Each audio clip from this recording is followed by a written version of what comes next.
Good morning. Thank you for coming and braving the weather. So like Vanessa said, I'm going to kind of break the morning into two major pieces. So I'd like to start with a little bit of the science and research behind what we're going to call structured literacy, which is our approach to teaching children to read, and then how we've applied that science and research to our program of Codebreakers, and as Vanessa mentioned, how we measure student growth with that and how our teachers plan. So way back when, in the early 1900s, children who were suspected to have a reading disorder or trouble learning to read were actually taken to ophthalmologists, eye doctors, because at that time they thought that the problem was all rooted in vision. These children were described as being word blind, and it was thought that they actually couldn't see the words on the paper the way that we see the words. Today we know that that is not true. Even children who are dyslexic, it's a myth, they don't see letters backwards. They don't see the word backwards. They're seeing it just like we do. There's no problem with their vision. Today, research and scientists know so much more about how children learn to read and why some students struggle to learn to read than we knew way back then. We've come a long way since that word blindness phase. There's a wealth of knowledge out there. It's available to teachers, to parents, to students. There's peer networks for students struggling with learning to read. There's all this great stuff. So we've taken that research and we've applied it at Lawrence to be able to know about diagnoses. We know about assessments.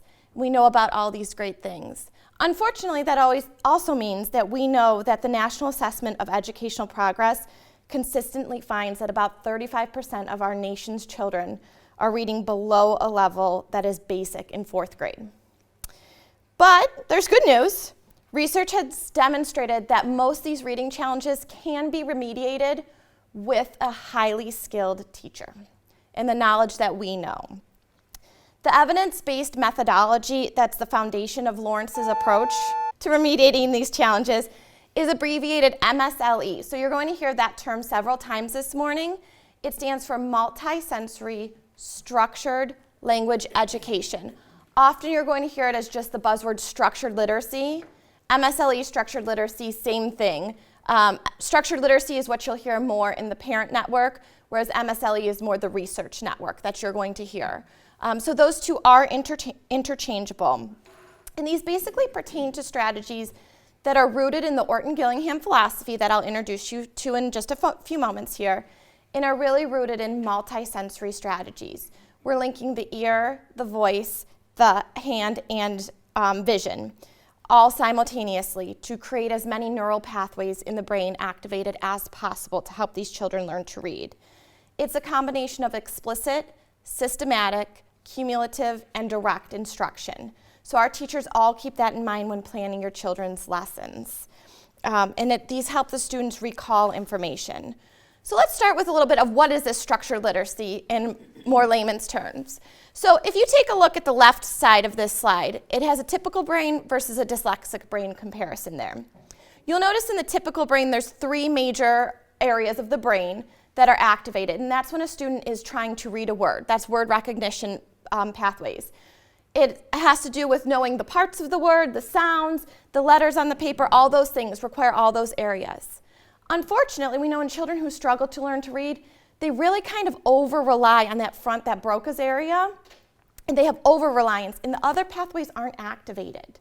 Those are the parts of the brain that help trigger your phonemic awareness. So these are the things like identifying your letters and sounds, rhyming, segmenting, blending. Those are all things children who struggle to learn to read struggle with because it is rooted in the brain, and those parts of their brain are not activated as much. But here's an image of a brain. This is an FMRI.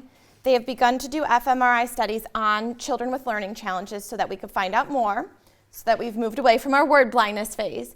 So the top brain is the brain of a kindergartner there, and you could see the left and the right hemispheres of the brain there. And then on the top, it's before intervention. So this is just a child who's in a general education kindergarten classroom, probably struggling to learn to read. As you can see, the left side, there's not a lot of red dots. Those red dots are the activation of that part of the brain when this child's working to read. The right doesn't look too far off, but the left is where we can really notice a difference. Down below is that same child's brain after a year of intervention with structured literacy. And you can actually see on the left hemisphere the major changes that were done to how this children is using his or her brain to read, to decode words. So we know it works. We know structured literacy is having an impact, and we know that for some of our students, the ones who struggle with learning to read, this is the only way they will learn to read. This is necessary for them. We also know that it's effective for all students. However, unfortunately, it is not being taught to pre-service teachers in most colleges, which is one aspect that really sets Lawrence apart. We know that structured literacy is necessary for most of our population at Lawrence to learn to read. They've come from settings where they haven't found success in learning to read, and this is why it's working here. We know from the brain imaging that it works. We know it's effective, like I said, for all students. So even if it's a student who's not particularly struggling to learn to read at Lawrence, our way of teaching reading is going to be effective. So our teachers have gone through a multi-year rigorous training in structured literacy, in that MSLE approach, so that they can understand, utilize, and analyze student progress. The research behind MSLE or structured literacy and OrtonGillingham approaches recommends that instruction is delivered by a highly trained teacher, a teacher who knows why a student learns the way that they are learning. And these people are hard to find, but we're lucky enough that we have a whole building full of those people. They know how to focus our instruction on students' strengths, and also on the different components that are necessary to teach that child to read. So I just want to give you a very brief history of the OrtonGillingham approach here, because that's the other one that really impacts what we do here at Lawrence. So OrtonGillingham approach actually comes from two individuals named Orton and Gillingham. Dr. Samuel Orton was a neurologist and a psychiatrist back in the 1920s. And his original studies actually primarily were focused on children who had stutters. But he also noticed he was getting a lot of bright individuals coming through his office or practice who were brilliant, but for some reason they were having trouble learning to read and write. And these were the children at this time who were described as word blind. But Dr. Samuel Orton knew that that likely was not the case. They could see. So he started comparing his work on post-mortem adult brains with patients who were having difficulty studying language or having language impairments. And he began to dedicate his life to the research behind this aspect. So around the same time, there's also Anna Gillingham over in Pennsylvania. And Anna Gillingham was an educational psychologist, but she was also a teacher in Pennsylvania. And she was having some of these students in her class who were having trouble learning to read, and she knew she wasn't serving them well. So she actually sought out Dr. Orton to find some of his work, and she organized all his principles into the sequence that we now know as the Orton-Gillingham sequence. She created and she published it, and she put an order to teaching language, the structure behind teaching children to learn to read and not just memorize words. And funny, way back then, she even emphasized teacher training because she felt underprepared. Unfortunately, we haven't made great strides there. There are some colleges who are beginning to teach this, but not all, which is why we've taken it into our own hands here at Lawrence. So what is taught in the structured literacy or Orton-Gillingham lesson? We teach phonology, which is the study of sound. So understanding that when I see that letter A, it says A, or maybe A in that case, and linguistic structure.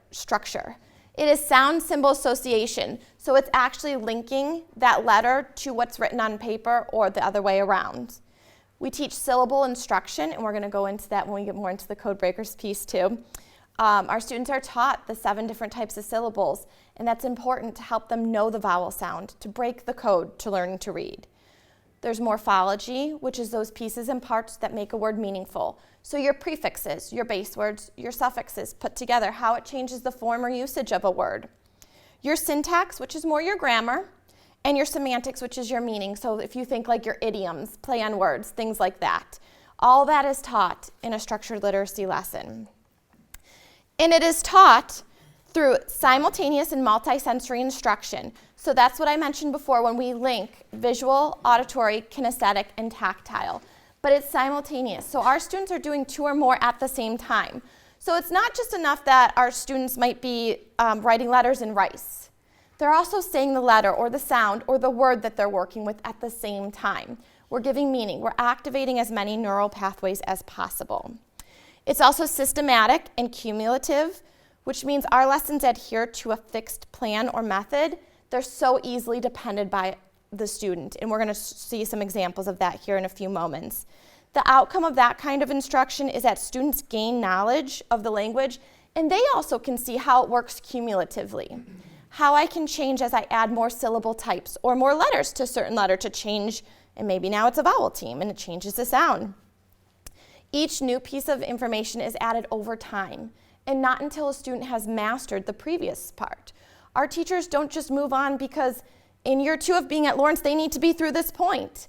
There's no set like that. It's not set to that. We don't have to take a state test at the end of the year, so we have to get through this because it's on the test. Our teachers aren't moving on until it's mastered so that our language can build upon to make meaning of it. It's also direct and explicit. Our teachers clearly say or define what the students are going to learn and why. Explicit teaching is stating concepts clearly. They leave no room for doubt for students. These are students who have struggled with language. We don't let them fill in the blanks. Our teachers are going to fill in the blanks for them. And it's also diagnostic. It's very data-driven. So progress is monitored on an ongoing basis, and we're going to see some examples of that. It lets the teachers know when they need to reteach a rule. Maybe this time we really bombed doubling the medial consonant in a 2-syllable word. We need to go back to that. But because our teachers are continually progress monitoring, they know those specific skills they need to go back and reteach so that language can continue to be cumulative. It's also very synthetic and analytic. And we'll see more examples of this, but what I mean by that is our teachers teach part to whole and whole to part.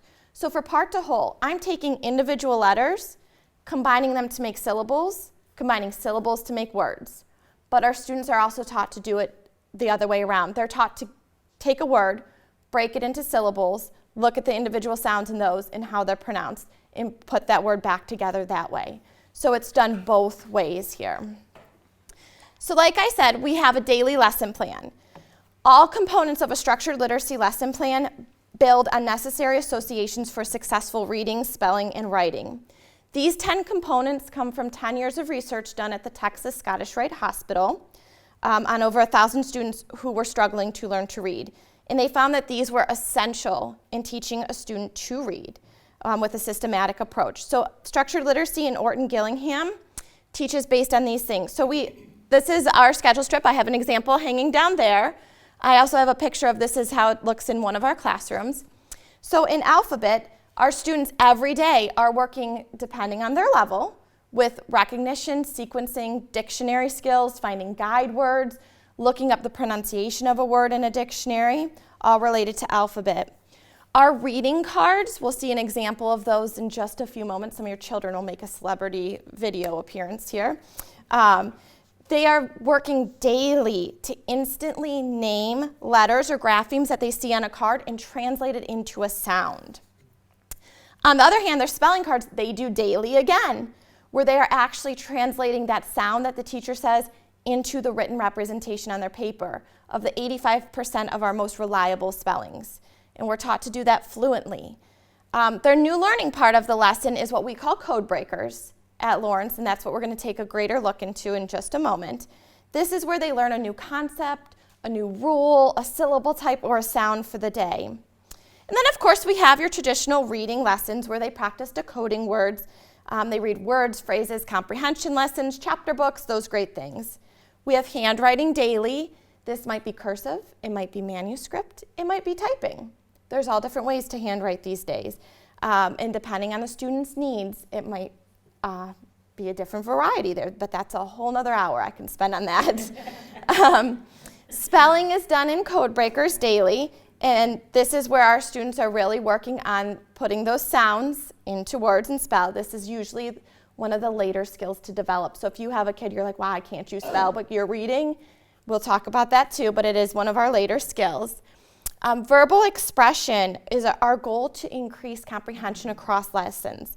So this is where we're taking away the reading part, but still working on the comprehension there. It helps with their auditory span and all those great things. So you might have heard of our visualizing and verbalizing curriculum. That's being used then. Daily, we have review built in, where our teachers are reviewing several, not only just what they learned that day, but several previously learned concepts in Codebreakers or sight words, things like that, so they have that daily constant reminder of those rules. We also include listening that we found to be highly effective, and this is where our teachers have an opportunity to access your child's higher intellect. So if your child's struggling to read, and they might be in 6th grade but really struggling to read, so their access to what they're reading is at a lower level, they're not getting that vocabulary that they need at their level, and they might be craving.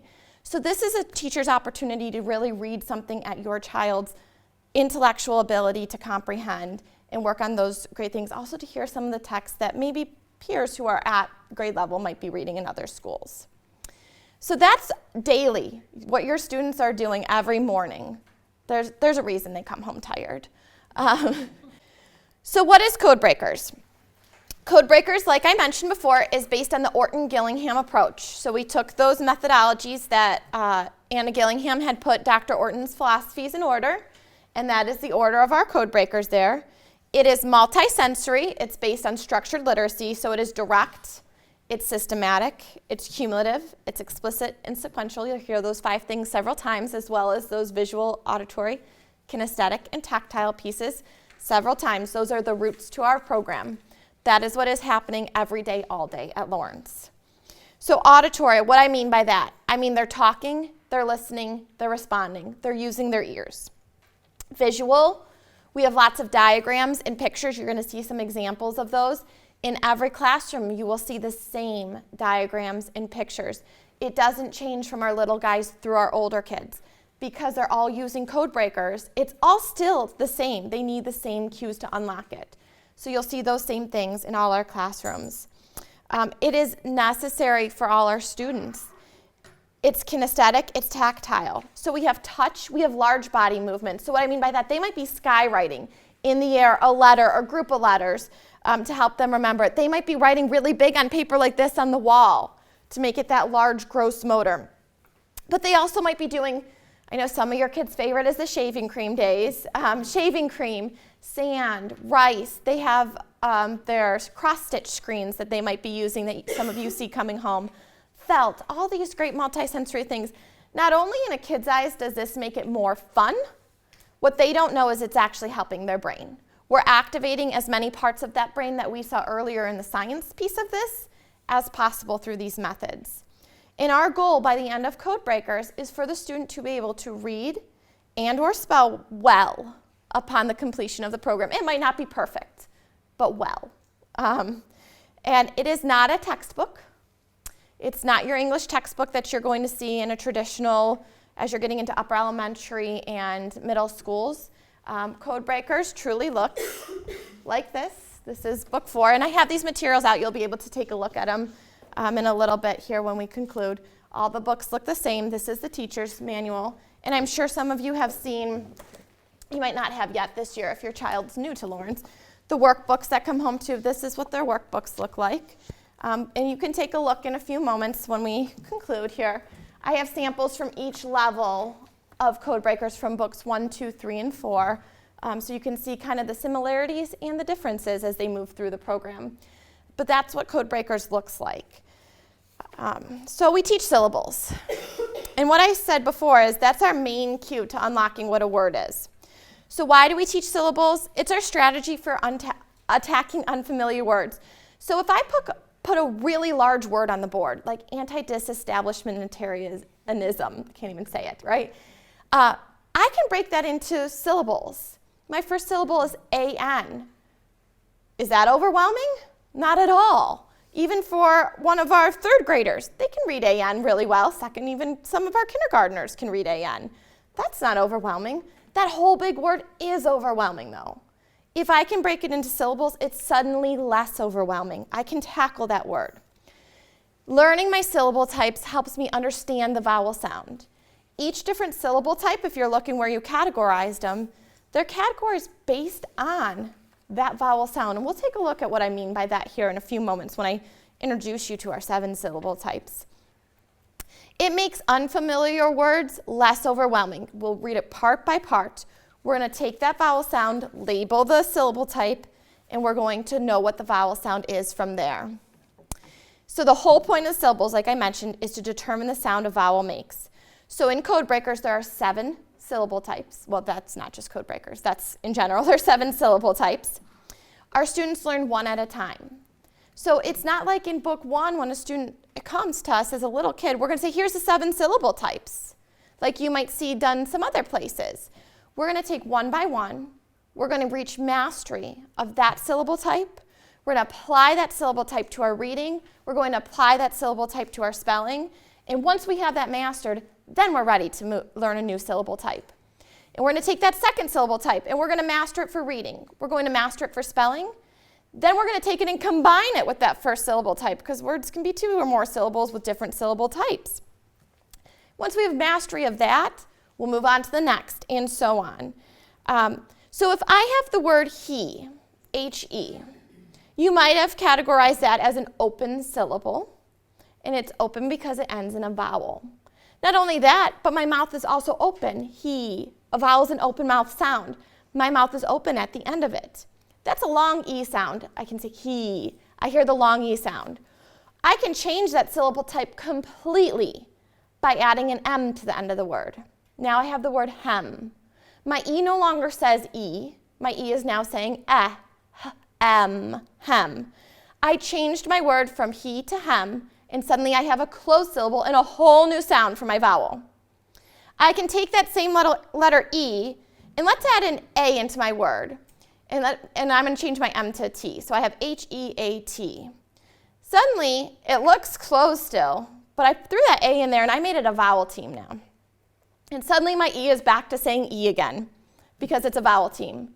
So in 3 different words, I barely changed each word, but I went from open to closed to vowel team, and my E went from long E to short E. Now it's back to a long sound. I can change it again. I'm going to leave that EA, and I'm going to have the word steak. S-T-E-A-K. It's still E-A, but suddenly I'm saying a whole different vowel sound there. And we need to teach why. I can change it again, and I'll stick with my E. H-E-R-D, heard. Suddenly it's not short or long. I've got an sound in there. There's my R-controlled syllable. And then I can even throw in my silent E syllable, like in the word athlete. I have that E again. I've got a silent E at the end. I've got a long E in the middle. We need to know why that E is changing sounds. Why in all those different words did it make so many different sounds? And that's the importance of teaching the 7 types of syllables. So as I mentioned, we have a closed syllable. In a closed syllable, the vowel is closed in by a consonant. The vowel sound is short. We code it with a funny thing we call a breve, which looks like the bottom part of a smiley face on top of the letter. Your students are coding with that symbol to denote it as a short vowel sound. There's your visual part we're adding in for them to see. Obviously, when they come home and they're reading a menu at a restaurant, they're not doing that on every word. We want them to be able to take those supports away after they've mastered it. But there will be a point in time where they need to code that vowel to see that it's the short vowel sound. So those are your words like sit. Catnip has 2 closed syllables. Jug. My vowel sound is short in all those instances. On the other hand, an open syllable, the vowel sound is not closed in. It's ending the word or syllable. So it's wide open. Your mouth will also stay open because a vowel is an open mouth sound. The vowel says its own name, or we call it a long vowel sound.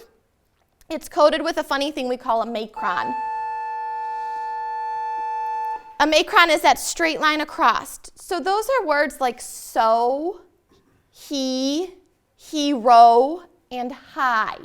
All those had long vowel sounds, and my mouth was open at the end of the syllable or the word. Then they learn a silent E syllable type. A silent E makes the vowel inside the word long. So your students will code that by crossing out the silent letter. We don't need to say it, we cross it out. And then we're going to code with that macron again. So those are words like hate, that A was long. Mistake, the take part of that word, miss would be closed. And cape. Those are all silent E syllable types. After mastering those 3, your child will learn the R-controlled syllable type. In the R-controlled syllable type, the vowel is not short or long. We're taking a whole new spin on it. R is taking control of that vowel sound. So in the word car, it's not a ka-er or care, it's a car. That AR is saying R. Same thing with born, fern, hurt, and bird. Those are all R-controlled syllable types. From there, your students go on to learn a vowel team, which is when two vowels come together to make one sound. Usually it's long, but like in that word steak, it took the second one and took that long vowel one. So it's a little bit different sometimes, and they practice with all the differences there. They learn them all. So like rain, teammate, in the team part of that word, speech, steam, those all have vowel teams in them. After they've mastered that syllable type, they go on to learn the consonant LE syllable type. And this is a syllable that includes a consonant plus an LE. It seems pretty straightforward. It is a stable ending, and they learn that that stable ending means that that spelling of it will always be the consonant with the LE, and it will never change. These are syllables more so for spelling, where we want to put the U in the end there. So like puzzle is your consonant LE. A lot of students will originally want to do like P-U-Z-U-L for puzzle. So we learn this one a lot for spelling here, that it's a stable spelling. We can rely on this. So puzzle, able, sample. Puzzle had the consonant Z with the LE. Able had the consonant B with the LE. And sample has the consonant P with the LE. From there, let me go back. From there, we learn our last syllable type, which is a diphthong, which is two vowels combined to make a whole new sound. The sound's not short, it's not long, it really doesn't make any sense. So like the word coin, I don't hear an O, I don't hear an I. That OI is a diphthong. It is saying oi. Counter, that OU is saying ow, whole new sound. Void and loud also have that ow sound in them. So here are some students here who are going to this is a drill that they practice, another one of our multisensory tools where they are doing some kinesthetic motions. They are also saying it verbally. It changes the pace of class, gets them up and moving, but also reinforces their knowledge of syllable types. Stand up and we're going to do our syllable type drill, so please stand. Eyes on me. Ready, go. Open, close, superside me, are controlled, vowel teams, LE, and diphthong. Good, let's do that again. Ready, go. So that just reinforces their knowledge of those and keeps it fresh. So as our students learn those syllable types, they're also taught that they can be put together and make two-syllable words. So now we need to know syllable patterns, so we know where to break it between words. So syllable division rules are taught. There's several throughout the Codebreakers series. Again, they're not all taught at the same time. They are taught throughout the program, and they only move on when they have mastery of one of those, and they build on each other. So this helps students see where to break its word into syllables. It's more than just clapping how many syllables are in a word. I can tell you happen is 2 syllables, but I need to know where to break that word into syllables, because if I break it at the wrong part, I might leave out one of those P's, and now my word is happen because it's an open syllable. I changed the sound of my A. I'll show you what I mean here in a moment. So knowing where it will, knowing where it will be divided, helps us know the sound of that vowel. So the first syllable division we're taught is that VCCV. We break the word between the two consonants. So if I break the word between the two P's, I have my VCCV, and your students label it just like that. Here's another visual support. We do take this support away, and originally they color code. So they're labeling their V's blue for vowel and their C's green for consonants, and they break with a red colored pencil. We're very visual, heavy in the beginning, but our goal is to take away that support. You do not want your child to be sitting there with a menu labeling a VCCV, right? You want them to know. So we do take away those supports as they go, but only when they're ready, only when they've demonstrated mastery. It's not like it's October, you lose your colored pencil, sorry. It's once it's mastered. So I know in a VCCV word, I'm going to break between the two consonants. My first syllable is closed because it ends in a P. That's a consonant, so it's closed. So it makes my vowel sound short. We talked about our syllable types. So our students at this point, they need to have mastered closed syllables in order to do this. We don't work on syllable division until we've mastered that part of the program. If I'm spelling the word happen, and I don't know my VCCV rule, I could happen to write that H-A-P-E-N. At which point one of our teachers could tell our students, oh, go back and look, divide your word into syllables. Instead of just telling them, oh, you forgot a P, like some schools might do, or teachers who might not have this background knowledge might do, our teachers can tell our students, go back and use your VCCV rule, code your word. And if I code it, if I have H-A-P-E-N, and I code my word, I know I'm going to break before that P. So I'm going to have two syllables, H-A and P-E-N. Well, if I go back to my syllable types, H-A is open. That's an open syllable type. My vowel sounds long, so it says A. So my word went from happen to happen. And our students can analyze that with our teacher's support to add that extra P in there. After we've mastered VCCV, we go on to master the two types of VCV rules there are. In VCV, like in the word sequel, we usually break after the vowel. I have those mixed up in the labeling there. We usually break after the vowel there, sequel. But at this point, our students are a little bit further along in the program, and we can tell them that might not always be the case. So if I go ahead and I label a word like habitat, and I break after that vowel, it changes it to habitat because it's an open syllable. So then at this point, our vocabulary is pretty high because we're further along in the program. Habitat, we kind of talk about, have you heard about a habitat? No. Well, how can we change where we break that? We can move it after the consonant and make it a short vowel. Now I have a habitat. Oh, that makes more sense. I've heard of a habitat. I know that relates to animals. So we learn how to break there. That helps with both their reading and their spelling. Our teachers can use these rules to support them when they're both reading and spelling. So that's the foundation behind some of the things they learn. Obviously, our students are also introduced to the letters and sounds in different combinations that you labeled, but we have some tools to help them do that. So one of them that you might see often is our memory board. Our memory board is a tactile tool. It combines tactile, visual, and oral approaches. It aids in reinforcing concepts. It helps with memory. It can also be used to correct a concept, to teach letter sounds, formations, sight words.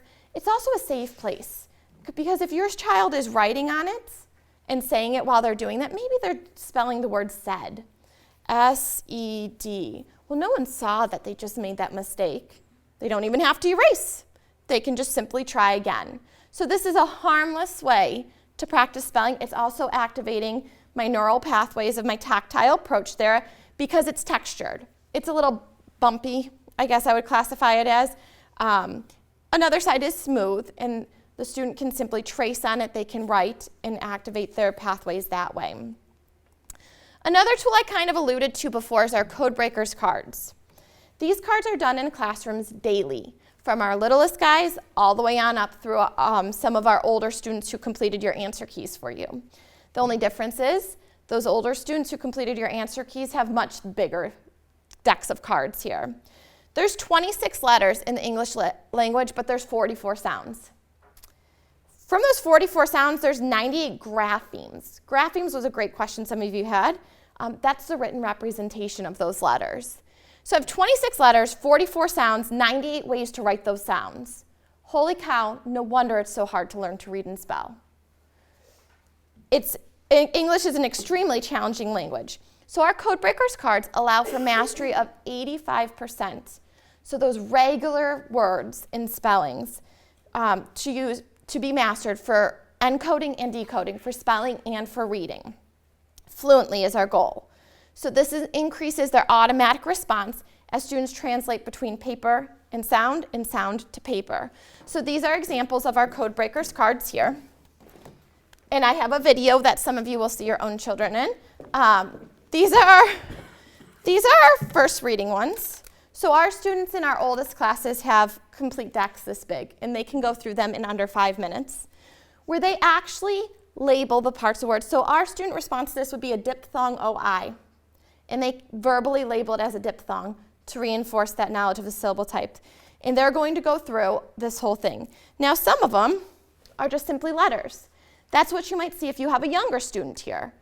They only have these cards that they've learned. So if my student is a kindergartner, but we haven't been introduced to W yet, W is not what we're practicing every day. Only the ones that they've been taught.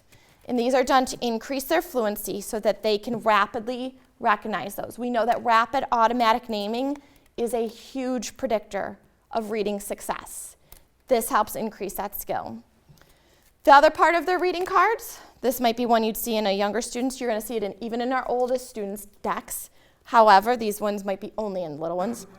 They're saying the picture and the sound. So they are attributing a symbol, a picture, to help them unlock that sound so that I could go back to that. So they would say for this, valley, v. So then if later on they're reading a word and they come across that V, they might remember, oh, it's valley, so it's v. I have something to link it to. There's harder ones in here. Let me find you an example here.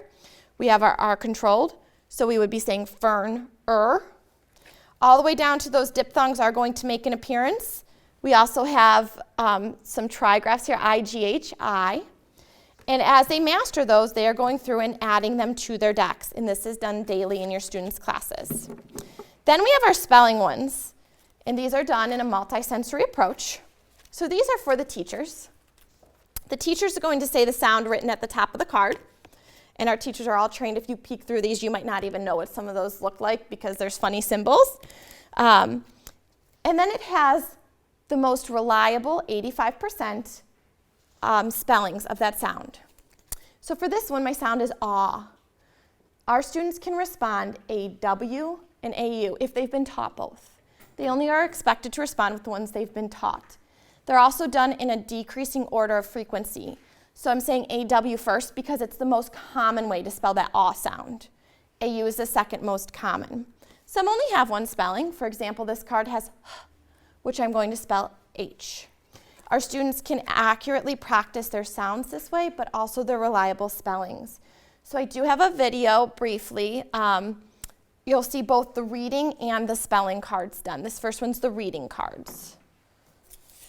Catch, beat, ink, clock, cool, swim, swoop, string, skirt, scratch, skirt, file, fur, rush, fur, gong, wrench, mother's, ball, all, sheep, knee, song, dump, low, cool, crab, steps, nurse, text, pond, bird, light, phone, key, hay, chicken. You get the idea from there.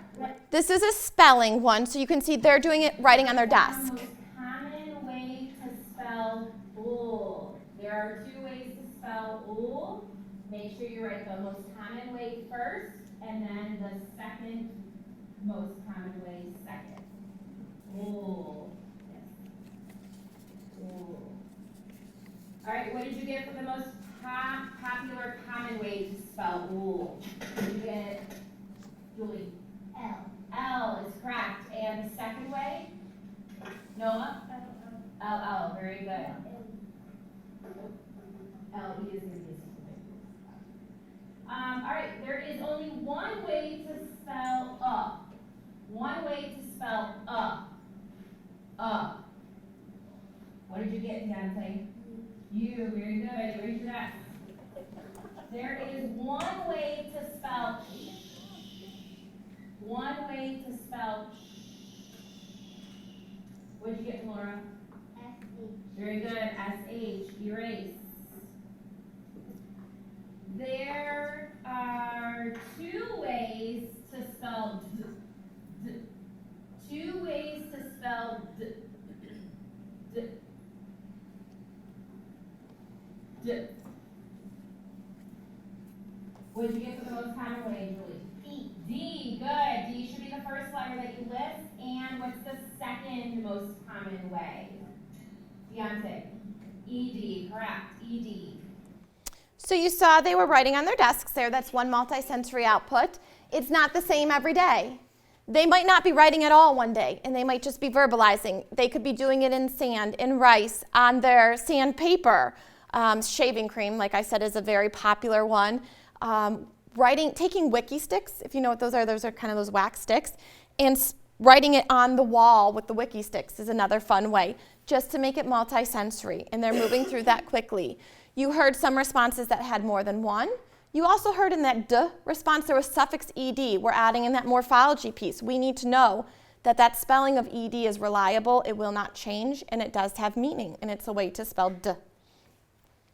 Another tool we use in Codebreakers is what we call say, spell, say. In say, spell, say, if you think about it slowly, because I always used to do it backwards when I first started using this tool, you say the word or letter, you spell it, and then you say it again. So they might say the word said, spell it, so they would say said, S-A-I-D, said, and we're just reinforcing that there. However, they often are doing this multisensory, in which the student will be working on it. In this video here, you'll see a multisensory way to use our say, spell, say, again on our desks. It's really popular. You feel like you're breaking the rules writing on your desk. So it's kind of fun. You'll also see just a variety of different supports that are put in place to make sure that they are focused. So here's say, spell, say. We're going to turn to the right, so we want to make sure we are nice and tall. All right, ladies and gentlemen, I'm going to give you the first word. I want you to say it. You can spell it. And then you're going to say it again. When you spell it, in your mind, you may unblend it if you need to. Okay? Here's our first word. Eyes on me. 100%. Dish. Dish.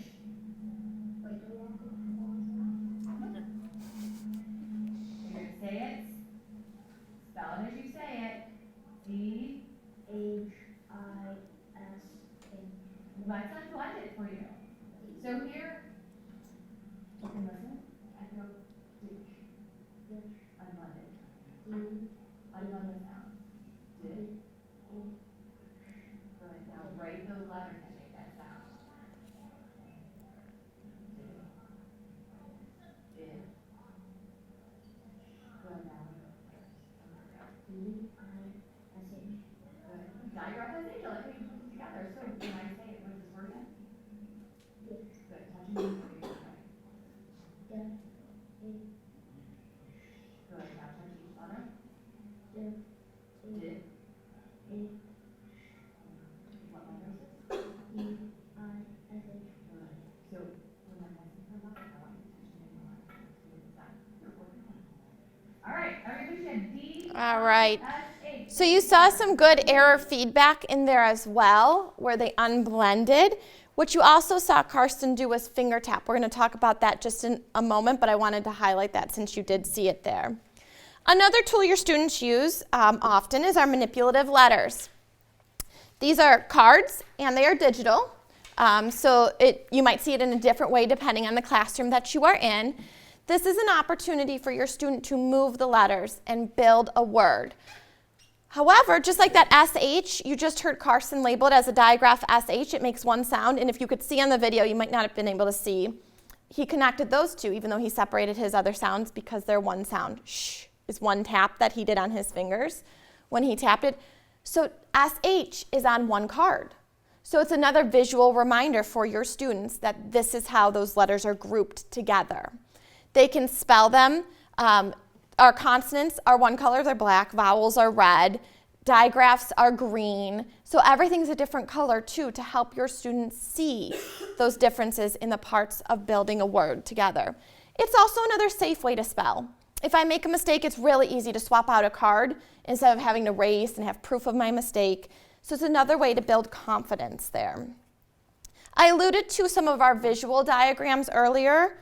So another tool that we have is our visual diagrams. These are things that are in almost every classroom. And I say almost because it might depend on their level. If I haven't learned the diphthong syllable, that one's not in my classroom. Only the syllable types that I've learned. So you'll see some of the same ones, especially open and closed. Once we've mastered those start at even our youngest kiddos. In every classroom, you might not see some of the higher level ones. So we have several visual diagrams. They're all the same between classrooms. Teachers can actually handwrite those on to some work if we're needing a visual reminder. And it just stimulates our visual pathways there. Our tool of finger tapping that I alluded to with our friend Carson there, where he blended sounds. So it's an actual finger movement. If you remember back to the science part that I talked about, these students who struggle with learning to read really struggle with phonemic awareness. They really struggle with unblending those sounds and blending them back together. So this is a tool to work on that. So when I finger tapped, Carson did the word dish, which I really like because that SH is one sound. So each finger taps to my thumb as one sound. So D, I, sh. Then I blend them together, dish. In the example there, mat, at, mat. Our students at the youngest levels are doing this with a word like mat, a CVC word, a consonant vowel consonant word. Our older students might still be doing it, but obviously you can't finger tap a long word like consequence. I don't have enough fingers. You do syllable by syllable then. So if they were stuck on a specific syllable, let's tap that first syllable con and fix it. And we would tap just that syllable by syllable. So that's a tool used across the grade levels again. Oh, go ahead.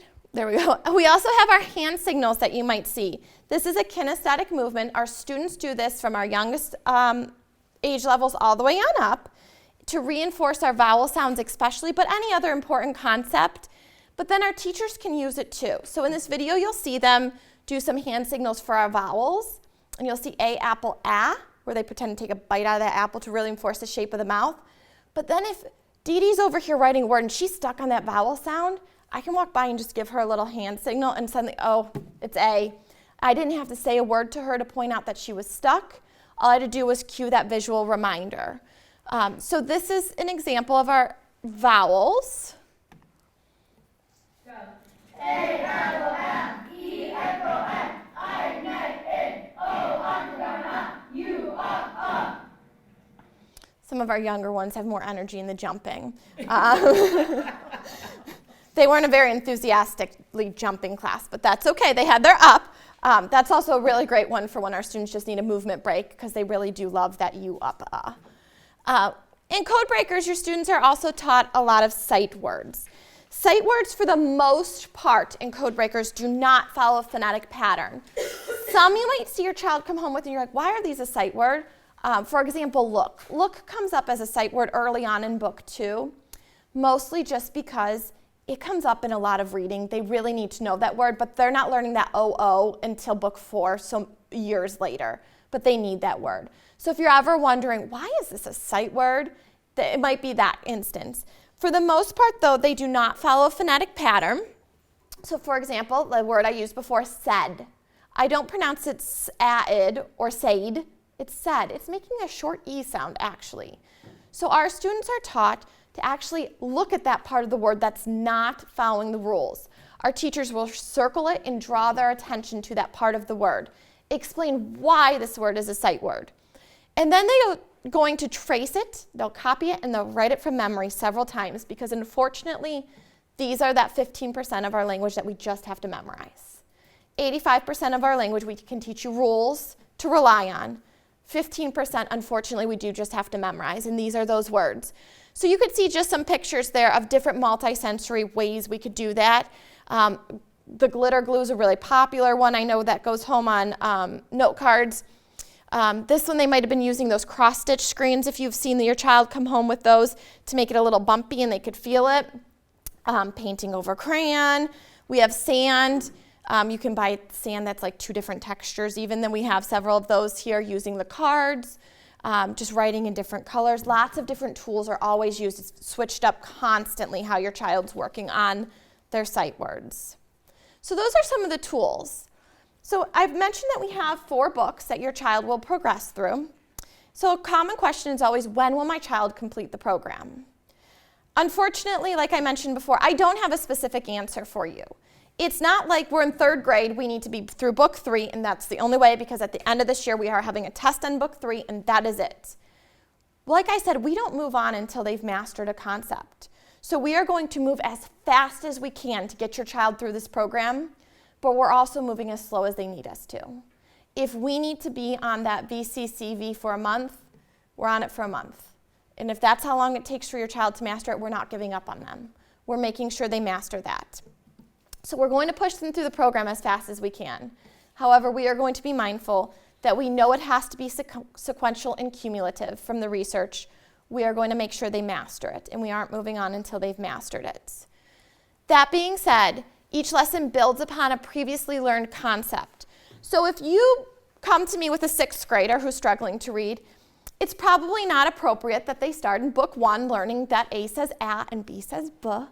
So we do have a pretest that we give your students when they come. If you think back, Beth Lipinski or myself probably met your child, or maybe you came to our group testing and we did give them this pretest that checks for their understanding. There's 60 words they were asked to spell. Each one correlates to a specific rule in Codebreakers. And we go through and look at an error analysis of all your students' errors, and we find a place where their breakdown in language happened, and that's where they're starting. So if you're thinking, gosh, I brought you my 5th grader, but you started them in mid-book 2, they missed out. It's okay. They've learned something. They came to us with the foundation, and we built on that foundation. So we really look at their error analysis so we know what your child needs, where to place them, and we can build on that. And then along the program, as they go, at the end of each section, so when their workbooks come home to you, so if you see this one come home, they probably finished the blue section of book 3 then. And at that point in time, they're going to give what we call a review. Some of your kiddos might have some scars about the word test, so we don't give them the word test. It's not something we want them to study for. You should never be preparing for this because we want to see, did they truly master these concepts? I don't want to know what mom worked with you last night on for an hour and a half and you could come spit out for today and tomorrow it's gone. I don't want to know that. I don't want them preparing for these. I want to know, did we master these concepts? Because if we didn't, it's not your kid's fault. It simply tells me and our teachers that we need to go back and we need to reteach this because we cannot build on this concept. We're not ready. I can't move on from VCCV to VCV because it's not mastered. And that's not mom's job to teach you for the test at home. That's our job to know that, our job to look at it, and then our job to reteach or see how can we teach it differently so your child can master this. So in the reviews, there's a portion that's reading, and it's all controlled words. What I mean by controlled words is if I haven't learned that diphthong OU, it's not in one of those words. Those words only contain rules that I've been taught. So even if that rule didn't pertain to that specific blue book section, it might highlight a rule that I learned 2 sections ago, and holy cow, we bombed it. We need to go back and review it. So our teachers give these reviews, then all your students' reviews come through me, and I look at them monthly. And I can tell our teachers then too, and our teachers are fabulous. Most of the time they have notes on them. Oh, I'm going back to reteach ST Blend. And they know before I even tell them. But there's that extra set of eyes on it that I can say, oh gosh, Jimmy really struggled with ST. We need to go work on it. Maybe he needs a little reinforcement or taught different a way. So the reading portion is done one-on-one. Your student is sitting down with their teacher one-on-one reading those. There's words and sentences. There's also a spelling portion in which your child is spelling some words, again, controlled. If they haven't learned that diphthong OU, they're not spelling it. They're not expected to. And also, there's roughly 10 sight words that would have been introduced throughout Codebreakers to keep an eye on there too. So those, again, are error analyzed. And I look for patterns there to see what maybe needs to be retaught, or maybe we're really moving fast. And those are turned into me as well. 80% of those is the goal we look for. So 80% to us, it determines mastery. If your child didn't reach 80%, your child's probably going to have a little review going on because we know they're not ready to move on. They don't have mastery of that concept, and that's our goal, to reach that mastery. It's common for our students to do really well on the reading portion and bomb the spelling. It's common. Spelling is a hard skill. Spelling really requires a lot of work. Not only do I have to know that concept, but I have to take it, I have to turn it into a grapheme in my head, I have to tell my hand what to write and how it looks, and then I actually have to do that. Spelling's really tough. I need to be really fluent in that. So some of your students might have come to us being really good readers, but not really good spellers. And Codebreakers is great for them too.